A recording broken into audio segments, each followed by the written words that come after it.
Welcome back to my channel. Today we'll be doing a very quick revision of types of transformer losses. I'll just be scrolling and going. I will not write much, but I will tell much in my own sentences and words. Listen carefully. So there is two types of losses in transformer. One is core loss and one is copper loss. Core loss again divided into two types. First is hysteresis loss. Second is eddy current loss. And copper loss, only one type is there. So first of all, core loss is constant because it depends mainly on the voltage and frequency, so it is constant. While copper loss depends on the load current, so it is a variable that I will come to it. So now starting with the core loss. First is I will do hysteresis loss. Hysteresis loss first. So this is cost. I will just go to the screen so that you can refer. So hysteresis loss. This occurs mainly because of magnetization and demagnetization. During the positive half cycles, the domains align in one particular direction, and again during the negative half cycle, they have to realign to a different direction.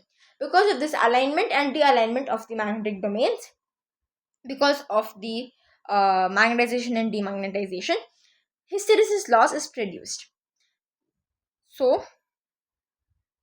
this depends on the area of the BH curve. More the area of the BH curve, more the loss. Lesser the area, lesser the loss. So how do we? What is the remedy of this? We have to choose CRGO silicon steel material or any material which has lesser BH curve. We can use for the core.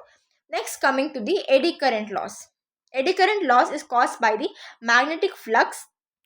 So what happens when magnetic flux? So first of all, in eddy current, what is happening is the core is made up of a conductor. So when magnetic flux is passed through it, some small circular currents develop and are induced into the core.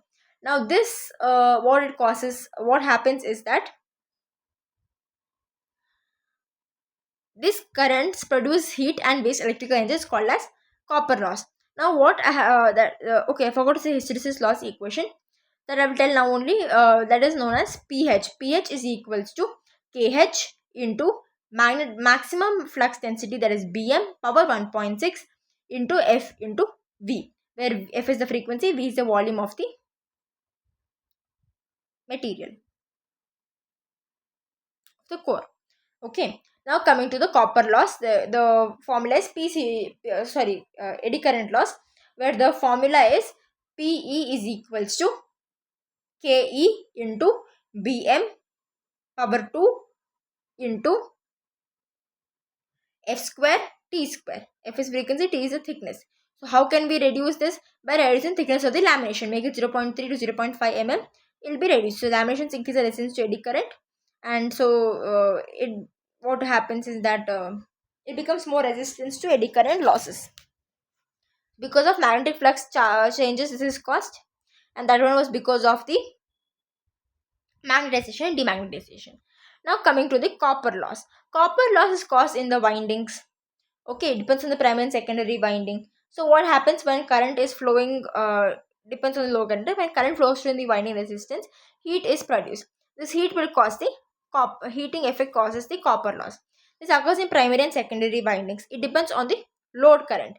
Higher the load current. So I2 square R2 increases. So copper loss is equals to I1 square R1 plus I2 square R2.